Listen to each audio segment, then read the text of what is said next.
നമസ്കാരം. ഇന്നത്തെ പ്രധാന വാർത്തകളുമായി ഷാജി കടയ്ക്കൽ. വോട്ടെണ്ണൽ ഇന്ന്.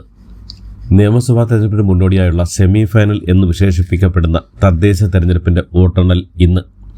വോട്ടെണ്ണൽ രാവിലെ 8-ന് ആരംഭിക്കും. ആദ്യഫലം രാവിലെ 8:30-നും പൂർണ്ണഫലം ഉച്ചയോടെയും ലഭ്യമാകും. സംസ്ഥാനത്ത് ആകെ 244 വോട്ടെണ്ണൽ കേന്ദ്രങ്ങളാണ് സജ്ജീകരിച്ചിട്ടുള്ളത്. നടിയെ ആക്രമിക്കപ്പെട്ട കേസിലെ 1711 പേജുള്ള വിധിപ്പകർപ്പ് പുറത്ത്. കേസിൽ ഗൂഢാലോചന നടന്നതിന് തെളിവ് അപര്യാപ്തമാണെന്നും 8-ാം പ്രതിയായ ദിലീപ് പണം നൽകിയതിന് തെളിവില്ലെന്നും വിധി ഉത്തരവിൽ പറയുന്നു. തെളിവില്ലെങ്കിലും അറസ്റ്റ് അന്യായമല്ലെന്നും അന്വേഷണ സംഘം ദിലീപിനെ അറസ്റ്റ് ചെയ്തതിൽ തെറ്റില്ലെന്നും കോടതി നിരീക്ഷിച്ചു. അന്ന് ലഭ്യമായ വിവരങ്ങളുടെ അടിസ്ഥാനത്തിലായിരുന്നു ദിലീപിൻ്റെ അറസ്റ്റ്. എന്നാൽ ദിലീപ് പൾസർ സുനിക്ക് പണം നൽകി ഒരു കൊട്ടേഷനായി ഈ കൃത്യം നിർവഹിച്ചു തുടങ്ങിയ പ്രോസിക്യൂഷൻ വാദങ്ങളെല്ലാം കോടതി പൂർണ്ണമായും നിരാകരിച്ചു. ഇത് സംബന്ധിച്ച് പ്രോസിക്യൂഷൻ ഉയർത്തിയ തെളിവുകളെല്ലാം കോടതി തള്ളിക്കളഞ്ഞു. നടി ആക്രമിക്കപ്പെട്ട കേസിലെ 6 പ്രതികൾക്കും 20 വർഷം കഠിന തടവ് വിധിച്ച് കോടതി. എന്നാൽ വിചാരണ തടവ് കുറച്ച് ശിക്ഷ അനുഭവിച്ചാൽ മതി. അതുപ്രകാരം 1-ാം പ്രതി പൾസർ സുനി, 2-ാം പ്രതി മാർട്ടിൻ എന്നിവർ 13 വർഷവും 3-ാം പ്രതി മണികണ്ഠൻ, 4-ാം പ്രതി വിജീഷ് എന്നിവർക്ക് 16 വർഷവും 6 മാസവും 5-ഉം 6-ഉം പ്രതികളായ സലീം, പ്രദീപ് എന്നിവർക്ക് 18 വർഷവുമാണ് ഇനി ശിക്ഷ അനുഭവിക്കേണ്ടി വരിക. പ്രതികളുടെ പ്രായവും കുടുംബ പശ്ചാത്തലവും പരിഗണിച്ചാണ് കോടതി വിധി പറഞ്ഞിരിക്കുന്നത്. എല്ലാ പ്രതികളും 40 വയസ്സിൽ താഴെ പ്രായമുള്ളവരാണെന്നും കോടതി നിരീക്ഷിച്ചു.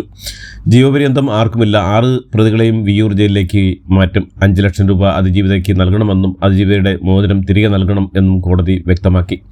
കേസുമായി ബന്ധപ്പെട്ട മെമ്മറി കാർഡിന്റെ സ്വകാര്യത ഉറപ്പാക്കണമെന്നും സുരക്ഷിതമായ കസ്റ്റഡിയിൽ സൂക്ഷിക്കണമെന്നും അന്വേഷണ സംഘത്തോട് കോടതി പറഞ്ഞിട്ടുമുണ്ട്. നടിയെ ആക്രമിച്ച കേസിൽ കൂട്ടബലാത്സംഗ കുറ്റം തെളിഞ്ഞതിന് പിന്നാലെ ശിക്ഷിക്കപ്പെട്ട 6 പേരിൽ ആദ്യം ജയിലിൽ നിന്ന് പുറത്തിറങ്ങുക 1-ാം പ്രതി പൾസർ സുനി. 6-ാം പ്രതി അവസാനമാണ് പുറത്തിറങ്ങുക. വിചാരണ തടവുകാരായി എല്ലാ പ്രതികളും ജയിലിൽ കഴിഞ്ഞതിനാൽ ഈ തടവുകാലം ശിക്ഷാവിധിയിൽ നിന്ന് ഇളവ് ചെയ്തിട്ടുമുണ്ട്. നടിയെ ആക്രമിക്കപ്പെട്ട കേസിലെ ശിക്ഷാവിധിയോട് പ്രതികരിച്ച് പബ്ലിക് പ്രോസിക്യൂട്ടർ അഡ്വക്കേറ്റ് അജകുമാർ, പരിപൂർണ നീതി കിട്ടിയില്ലെന്നും സമൂഹത്തിന് തെറ്റായ സന്ദേശം നൽകുന്ന ശിക്ഷാവിധിയെന്നും അഡ്വക്കേറ്റ് അജകുമാർ പറഞ്ഞു. പ്രോസിക്യൂഷന് ഒരു തിരിച്ചടിയും ഇല്ലെന്നും അപ്പീൽ നൽകാൻ സർക്കാരിനോട് ശുപാർശ ചെയ്യുമെന്നും ശിക്ഷയിൽ നിരാശനാണെന്നും പബ്ലിക് പ്രോസിക്യൂട്ടർ പ്രതികരിച്ചു. ഇപ്പോൾ പ്രഖ്യാപിച്ച ശിക്ഷ കോടതിയുടെ ഔദാര്യമല്ലെന്നും പ്രോസിക്യൂട്ടറുടെ അവകാശമാണെന്നും വിചാരണയ്ക്കിടയിൽ ഞങ്ങൾക്കുണ്ടായ അനുഭവങ്ങൾ പറയേണ്ട സ്ഥലങ്ങൾ പറയുമെന്നും പ്രോസിക്യൂട്ടർ വ്യക്തമാക്കി. നടിയെ ആക്രമിച്ച കേസിൽ ശിക്ഷാവിധിയിൽ പ്രതികരിച്ച് ചലച്ചിത്ര അക്കാദമി മുൻ ചെയർമാൻ പ്രേംകുമാർ കേസിലെ ഗൂഢാലോചന തെളിയണമെന്നും ഇതിന് പിന്നിലുള്ളവരെ കണ്ടെത്തണമെന്നും കേസിന്റെ തുടക്കം മുതൽ മഞ്ജു വാര്യർ പറഞ്ഞത് ഗൂഢാലോചന ഉണ്ടെന്നാണെന്നും പ്രോസിക്യൂഷൻ കണ്ടെത്തിയതും അതാണെന്നും 1-ാം പ്രതിയും അതാണ് പറഞ്ഞതെന്നും പ്രേംകുമാർ പറഞ്ഞു. അതിജീവിതയും കൊട്ടേഷൻ നടന്നു എന്നാണ് പറഞ്ഞതെന്നും കൊട്ടേഷൻ എങ്കിൽ അതിൽ ഗൂഢാലോചന ഉണ്ടാകുമല്ലോ എന്നും ആരാണ് ഗൂഢാലോചന നടത്തിയത് എന്ന് അറിയണമെന്നും പ്രേംകുമാർ പ്രതികരിച്ചു. നടി ആക്രമിക്കപ്പെട്ട കേസിൽ 6 പ്രതികളുടെ ശിക്ഷാവിധി പുറത്തുവന്ന സാഹചര്യത്തിൽ പ്രതികരണവുമായി മന്ത്രി സജി ചെറിയാൻ. സർക്കാർ അതിജീവിതയ്ക്കൊപ്പമാണെന്ന് മന്ത്രി സജി ചെറിയാൻ ആവർത്തിച്ച് വ്യക്തമാക്കി. ഇത്രയും വലിയ പ്രമാദമായ കേസിൽ നൽകിയ ശിക്ഷയിൽ എന്തെങ്കിലും കുറവുണ്ടോ എന്ന് പരിശോധിച്ച് സർക്കാർ തുടർ നടപടി സ്വീകരിക്കുമെന്നും സജി ചെറിയാൻ പറഞ്ഞു. ഇത്രയും നാൾ പോരാടിയ അതിജീവിതയ്ക്ക് അതിനുള്ള മറുപടി പോലും കോടതിയിൽ നിന്ന് ലഭിച്ചില്ലെന്ന് ഉമാ തോമസ് MLA. സെൻസേഷൻ കേസിൽ വിധി വരുമ്പോൾ സമൂഹത്തിൻ്റെ സന്ദേശം ഉണ്ടാകേണ്ടതായിരുന്നു. എന്നാൽ ഏറ്റവും കുറഞ്ഞ ശിക്ഷയാണ് പ്രതികൾക്ക് ലഭിച്ചിരിക്കുന്നതെന്നും ഉമാ തോമസ് MLA കൂട്ടിച്ചേർത്തു. നടിയെ ആക്രമിച്ച കേസിൽ കുറ്റവിമുക്തനാകപ്പെട്ട സാഹചര്യത്തിൽ പാസ്പോർട്ട് സ്ഥിരമായി വിട്ടുകിട്ടണമെന്നാവശ്യപ്പെട്ട് നടൻ ദിലീപ് കോടതിയിൽ അപേക്ഷ നൽകി. എറണാകുളം പ്രിൻസിപ്പൽ സെഷൻ കോടതിയിലാണ് ദിലീപ് അപേക്ഷ സമർപ്പിച്ചിരിക്കുന്നത്. നടിയെ ആക്രമിച്ച കേസിൽ 8-ാം പ്രതിയായ ദിലീപിന് ജാമ്യം ലഭിക്കുന്നതിൻ്റെ ഭാഗമായിട്ടാണ് പാസ്പോർട്ട് കോടതിയിൽ സമർപ്പിക്കേണ്ടി വന്നത്.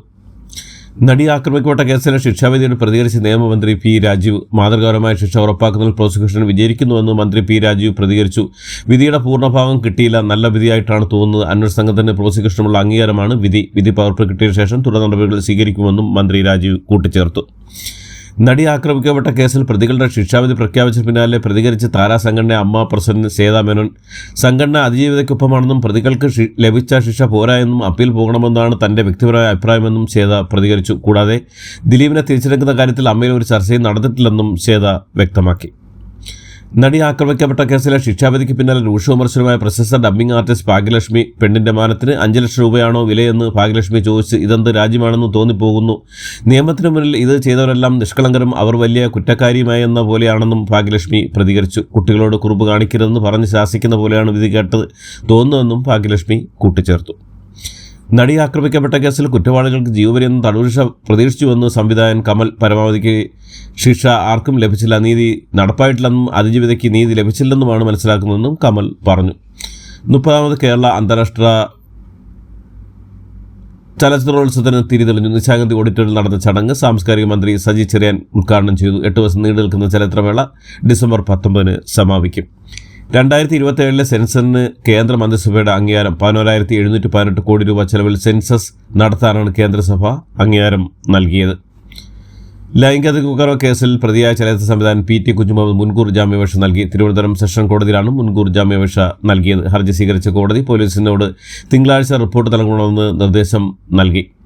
ശബരിമല സ്വർണ്ണക്കൊള്ളക്കേസിൽ കോൺഗ്രസ് നേതാവ് രമേശ് ചെന്നിത്തല ഇന്ന് മൊഴി നൽകിയില്ല. ഇന്ന് 4 മണിക്കാണ് SITയുടെ ഇഞ്ചക്കൽ ഓഫീസിൽ മൊഴി നൽകാൻ ഹാജരാകുമെന്ന് അറിയിച്ചത്. എന്നാൽ ഹരിപ്പാട് മണ്ഡലത്തിൽ വൈകുന്നേരത്തോടെ എത്താനുള്ളതിനാൽ മൊഴി നൽകാനുള്ള അസൗകര്യം ഉച്ചയോടെ അറിയിക്കുകയായിരുന്നു. 2 ദിവസം മുമ്പ് രമേശ് ചെന്നിത്തല ഹാജരാകുമെന്ന് അറിയിച്ചുവെങ്കിലും SP ശശിധരന് അസൗകര്യമായതിനാൽ അന്നും മാറിയിരുന്നു. കണ്ണൂർ വേങ്ങാട് പഞ്ചായത്തിൽ UDP സ്ഥാനാർത്ഥിയെയും ഏജന്റെയും ക്രൂരമായി മർദ്ദിച്ച് മുഖംമൂടി സംഘം CPM പ്രവർത്തകരാണ് മർദ്ദിച്ചതെന്ന് കോൺഗ്രസ് ആരോപിക്കുന്നു. മുഖ്യമന്ത്രി പിണറായി വിജയന്റെ വീട് ഉൾപ്പെടെ വേങ്ങാട് പഞ്ചായത്തിൽ UDP സ്ഥാനാർത്ഥിയും പ്രവർത്തകരെയും ആക്രമിച്ച CPMകാരെ അടിയന്തരമായി അറസ്റ്റ് ചെയ്യണമെന്ന് പ്രതിപക്ഷ നേതാവ് VD സതീശൻ. രാഹുൽ മാങ്കൂട്ടത്തിനെതിരെ 2 ബലാത്സംഗ കേസുകൾ അന്വേഷിക്കാൻ ഒറ്റ സംഘം. 2 കേസുകളും SPG പൂങ്കുഴലിയുടെ നേതൃത്വത്തിലുള്ള പ്രത്യേക സംഘം അന്വേഷിക്കും. തിരുവനന്തപുരം സിറ്റി പോലീസ് കമ്മീഷണർ നേതൃത്വത്തിലുള്ള പ്രത്യേക സംഘം അന്വേഷിച്ച ആദ്യ കേസ് SP പൂങ്കുഴലിക്ക് കൈമാറി. തിരുവനന്തപുരത്തെ ഫ്ളാറ്റിൽ വെച്ച് പീഡിപ്പിച്ച പെൺകുട്ടിയെ ഗർഭഛിദ്രം നടത്തിയെന്നാണ് ആദ്യ കേസ്. ഈ കേസാണ് പൂങ്കുഴലിയുടെ നേതൃത്വത്തിലുള്ള പ്രത്യേക സംഘത്തിന് കൈമാറിയത്.